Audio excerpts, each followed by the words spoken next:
प्रतिष्ठाता महोदया, आपने सदन में बोलने का अवसर दिया। आज विजन 2047 जो माननीय प्रधानमंत्री जी ने जारी किया है, हमारे माननीय मुख्यमंत्री जी उसको पूरा करने के लिए तैयार हैं, कटिबद्ध हैं। उससे बोला जा रहा है, हमसे पूर्व के सभी वक्ताओं ने लगभग किस तरीके से लगातार विकास हो रहा है। हमारी अयोध्या तो एक बार फिर से उस तरीके से बने जैसे कभी राजा विक्रमादित्य ने अयोध्या का निर्माण किया था, उस तरीके से हमारे माननीय मुख्यमंत्री निर्माण कर रहे हैं। बहुत बहुत विकास लगातार हो रहा है, लेकिन हम ये कहना चाहते हैं कि लोग 27 की बात करते हैं, 32 की बात करते हैं। 27 और 32 बात वो लोग करते हैं जिनका मिशन छोटा होता है, जिनका विजन कुछ होता ही नहीं।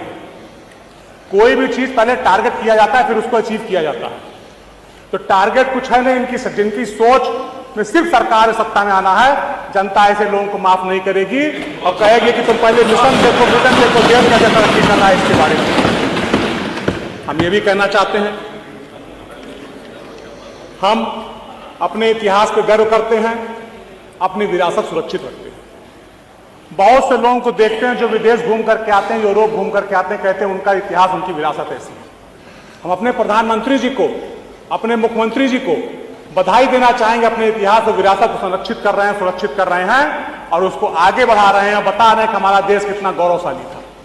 हमारी रामायण जो कि महर्षि वाल्मीकि ने लिखी, दलित समाज के थे। हमारी महाभारत वेद व्यास जी ने लिखा, जो कि पिछड़े समाज से आज समाज में आते हैं और निषाद समाज के थे। लेकिन आज जातिवादी लोगों को अच्छा नहीं लगता जब ब्राह्मण उसके बारे में जाके गांव गांव में बताता है, लोगों को जगाता है कि इस तरीके से हमारा गौरवशाली इतिहास था, उसको सुनना लोग पसंद नहीं करते। हम आपसे कहना चाहते हैं, हमारे देश में, हमारे वेद में ही गणित थी, विज्ञान था, आयुर्वेद था, संगीत था। हमारा वेद ही तो विज्ञान है। पूरे दुनिया को हम चैलेंज करना चाहते हैं, किसी भी धार्मिक पुस्तक में पूरी दुनिया में अगर वेद हो, अगर विज्ञान हो, गणित हो, इसके बारे में कोई बताए। हमारे जो पुराने मनीषी थे, ऋषि थे, मुनि थे, जिस तरीके से वो देश को आगे बढ़ा रहे थे, तरक्की कर रहे थे, विदेशी आक्रांताओं को समझ नहीं आया। वहीउद्दीन खिलजी ने इस देश पे आक्रमण किया, नालंदा विश्वविद्यालय पूरा जला दिया, खत्म कर दिया। 6 महीने तक लगातार धू धू करके जलता रहा नालंदा विश्वविद्यालय। हम ये कहना चाहते हैं, जिस तरीके से हमारे देश को मिटाया गया विदेशी आक्रांताओं द्वारा, हमारे प्रधानमंत्री, हमारे माननीय मुख्यमंत्री जी उस गौरव को पुनः प्राप्त करने के लिए लगातार प्रयासरत हैं और मेहनत कर रहे हैं। हम ये भी कहना चाहते हैं, विदेशी लोगों ने अभी 200 साल पहले यूरोप के लोगों ने 9 ग्रहों की खोज की।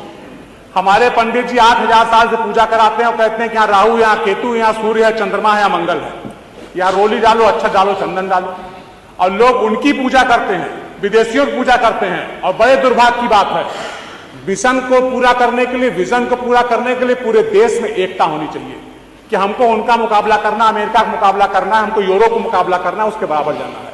संगठित राजनीति चाहिए जिस जगह हो, कोई इधर बैठता है, कोई उधर बैठता है, लेकिन देश आगे बढ़े, सबका कंसेप्ट क्लियर होना चाहिए। लेकिन इसी देश से जाकर के, इसी प्रदेश से बाहर निकल के लोग प्रदेश बुराई करते हैं, देश से बाहर निकल करके देश बुराई करते हैं। ऐसे लोगों के सदन के माध्यम से बहुत बहुत धन्यवाद। और यह भी कहना चाहते हैं, आज जिस तरीके से समाज को तोड़ने के लिए जातिवादी लोग जात के आधार पर तोड़ने का काम कर रहे हैं, संसद भवन में मनुस्मृति की आलोचना की जा रही है, यहां पर रामचरितमानस जलाया जा रहा है, ये क्या तरीका है? इससे देश थोड़ा बढ़ेगा।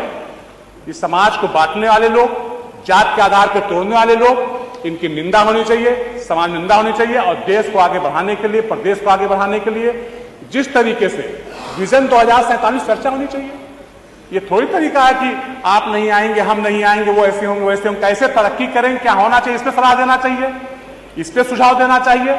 तो हमारा ये कहना है आपसे कि आज जिस तरीके से चाहे देश हो, चाहे प्रदेश तरक्की कर रहा है, इसके लिए माननीय प्रधानमंत्री जी को, माननीय मोदी जी को, माननीय आदरणीय श्री योगी आदित्यनाथ जी को बहुत बहुत बधाई देना चाहेंगे कि जिस तरीके से आज उत्तर प्रदेश में, सबसे बड़ी बात मैं इतनी देर सुन रहा हूं, महिलाओं की तरक्की के लिए कोई बोल नहीं रहा। जब महिलाएं तरक्की करेंगे, हिंदुस्तान में 1% महिलाएं, विदेशों में 2.71% है, जो वो उनका श्रम का दर है, तो उसको आपको बढ़ाने काम करना चाहिए। आज हमारे प्रदेश में सिपाही भर्ती हुई, 12,048 महिलाओं की भर्ती हुई। इसके लिए माननीय मुख्यमंत्री को बधाई देना चाहेंगे कि लगातार महिलाओं को जिस तरीके से सशक्तिकरण किया जा रहा है, विधानसभा में, लोकसभा में उनको आरक्षण देकर मजबूत किया जा रहा है, यह तरीका है देश आगे बढ़ेगा। नौजवानों को स्किल किया जा रहा है, यह तरीका है देश आगे बढ़ेगा। और हमें पूरा विश्वास है माननीय मुख्यमंत्री जी के नेतृत्व में, माननीय प्रधानमंत्री जी के नेतृत्व में जिस तरीके से देश तरक्की कर रहा है, इसके लिए हम आपको बधाई देना चाहते हैं। और जरूर जरूर 2047 को कहा गया है, हमको लगता है कि हम लोग 10-15 साल में देश को आगे बढ़ा देंगे, क्योंकि जिस तरीके से हमने पहले ब्रिटेन को छोड़ा, अब उसके बाद हम लोगों ने जापान को पीछे छोड़ दिया इसलिए इस साल, तो उसके लिए भी माननीय प्रधानमंत्री जी को बहुत बहुत बधाई देना चाहेंगे। एक चीज और कहना चाहेंगे, 1947 में हमारे देश की जीडीपी दर क्या थी बताइए कोई आदमी? सब बहुत तैयारी करके आए होंगे, बताइए किस उसमें थे बताइए? हमारे देश, हमारा देश जीडीपी में किस पोजीशन में था? हम इधर से आए, जल्दी इधर।